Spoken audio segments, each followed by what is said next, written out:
Thank you, Ambassador Chen. Thank you, Mr. Jiang and Secretary Tang. I'm very grateful to have this opportunity to speak to you about my city, Hong Kong. Today, I will speak in the capacity as a legislator and an associate professor of law. Let me first introduce our existing system. Hong Kong is part of China. As China's special administrative region, we enjoy high degree of autonomy, low tax, free economy, and continue to practice a common law system. This system works very well until recent years.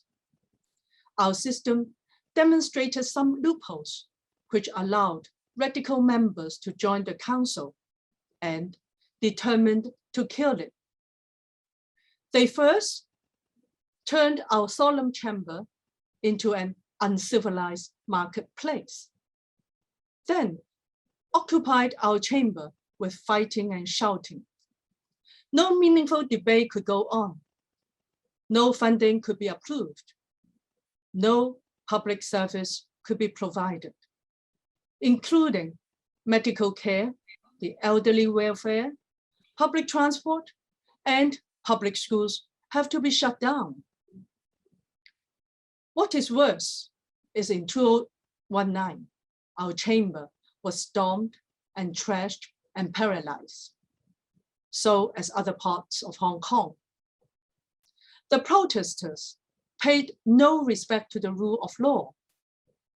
They deprived other people's private property right, the right to life, the right to go to school, to go to work, as well as the right to express views which different from theirs. These are fundamental human rights too. Victims include private banks like Hong Kong Bank, shopping malls, restaurants, railway station, the airport, and the High Court. You know, what happened is to my 80 students, in order to attend a lecture, they had to risk their lives to go to the lecture hall, which the protesters threatened to bomb. We had the most memorable 3-hour lecture. Of course, I'm very proud of these students who stood firm to say no to violence. But there were tears in my heart.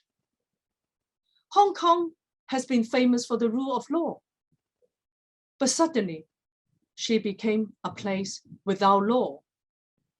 It is no longer the metropolitan city that we Hong Kong people and foreigners had known of for generations. You know, what happened is that I believe everyone agrees that the rule of law is the best and most civilized way to settle disputes. A place governed by the rule of law will have no room to resort to violence. Article 19 of the International Covenant of Civil and Political Rights states clearly, freedom of expression shall be protected, but freedom comes with the respect of other person's freedom. No one is entitled to take away the freedom of another person unlawfully. Moreover, this freedom may be subject to restrictions which are for the necessary protection of public order, national security, public hygiene, and morals.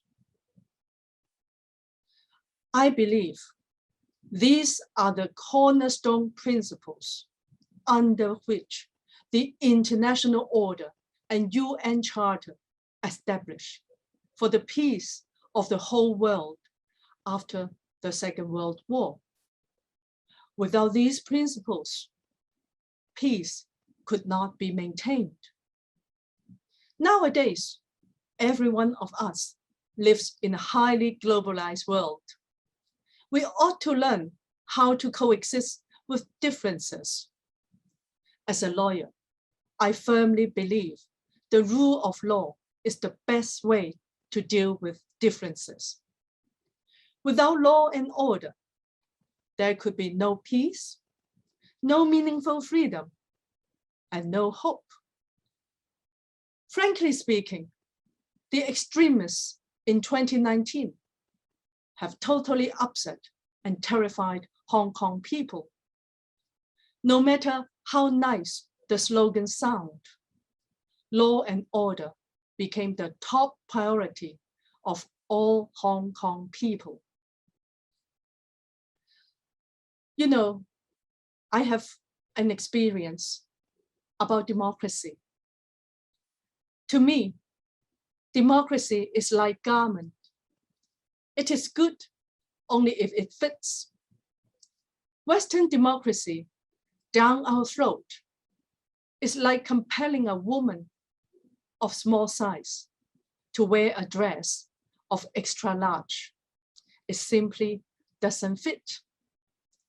A cut and paste democracy from the Western countries upon peoples of different cultures and history may spell disaster. Afghanistan is the latest example. Let me share with you another experience of myself in China. In 1987, I was a visiting student in Beijing. We students could only afford to have a shower once per 7 days. That was the poverty China faced for the past 40 years. That explains why prosperity and stability always is the top priority of the country. China would not initiate fights or invade or bully other people, but she would not allow anything to happen in the country which trampled the interests of 1.4 billion people. In 2019, chaos and crisis engulfed Hong Kong. With escalated threat to national security, China had no choice but to insert the Hong Kong SAR nationality law and to amend our election system out of necessity and for the survival of Hong Kong.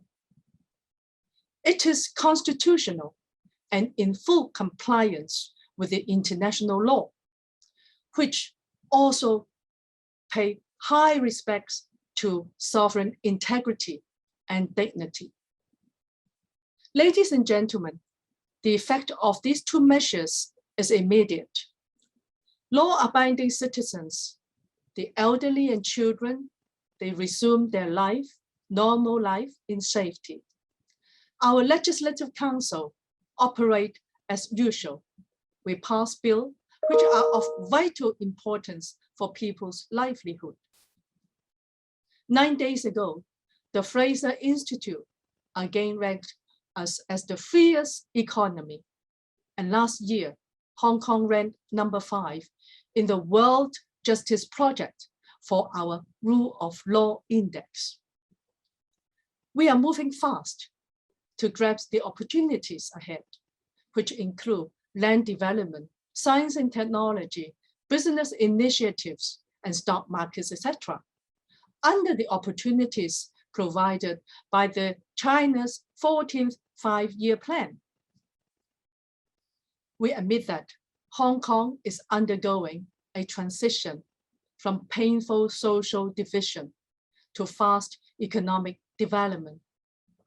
I hope that the international community will give us time to settle our own problems.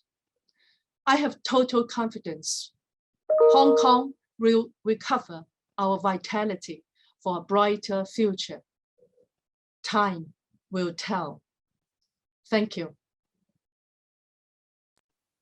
Thank you, Honorable President Liang. Dr. Liang just now shared with us her experience as both the legislative member and also a professor of law